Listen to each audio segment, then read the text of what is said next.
I will recap what was discussed in the last episode number 5 so that you get an idea as to what we discussed. First we were talking about the birth of a thought and that it is pure.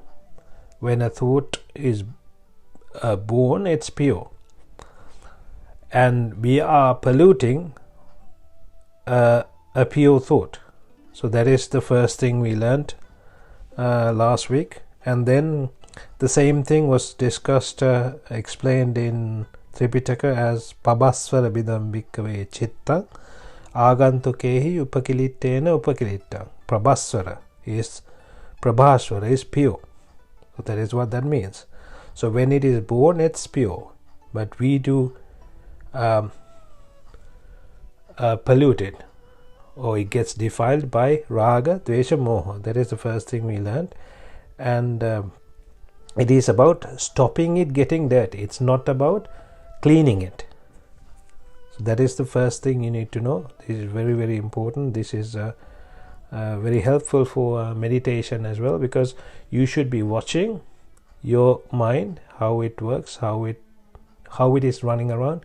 You should just stop the running. You are the one who's running, so you need to understand you're just still, and you are the one who's attempting to run. So you just stop the running, and then it becomes calm and quiet, and then you go to dhyana automatically, very easily, right?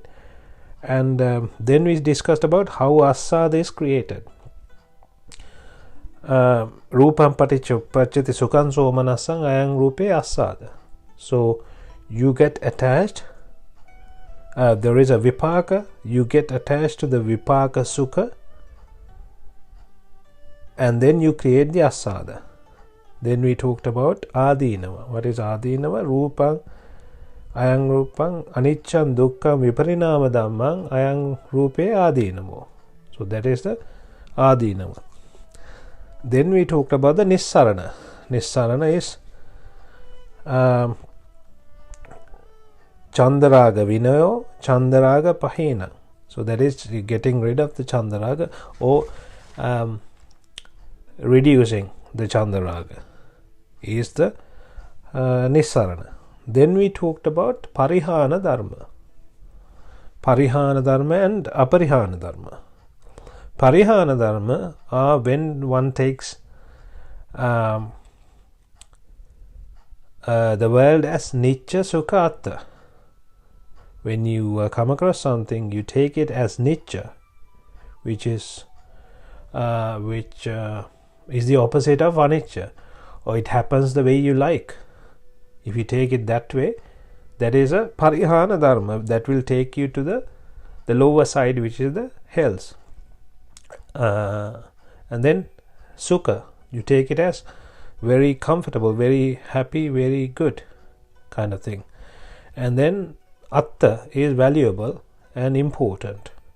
So the opposite of that is anicca, dukkha, anatta, which is aparihana dharma. Aparihana dharma will take you towards Nibbhana. So every time, whenever you come across a thought, it could be you see something, you hear something, you smell something, you taste something, you touch something, you just identify that as anicca, dukkha, anatta rather than nicca, sukha, atta, because nicca, sukha, atta was what you looked at it before. That is how we looked at everything before.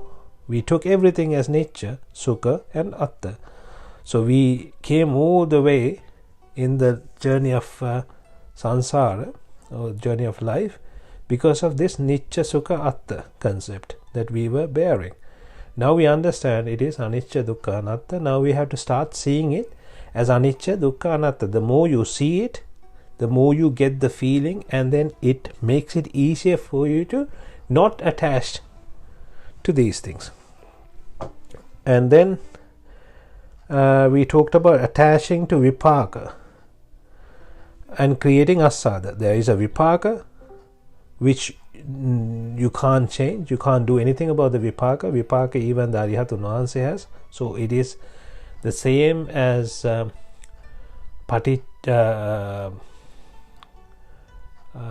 Panchaskandha, and the Pancha Upadanaskandha is what we create by attaching with Raga, Dvesha and Moha. And the next thing we looked at was that the senses, the five senses, they don't enjoy asada. So the eye doesn't enjoy from the vision, right? So and the ear doesn't enjoy from the sounds. Like that, they don't enjoy. Who enjoys? The mind enjoys. So that is the next thing, and it is something that is created mentally is the other thing that we identified, because there is a vipaka, and on top of the vipaka we create the abhisankara world. And then finally we looked at who is fulfilled. Is there anyone who has fulfilled? Then there are three types: Samma Sambuddha, Pacceka Buddha and Arahata Buddha. Those are the fulfilled ones. So that is what we looked at last week.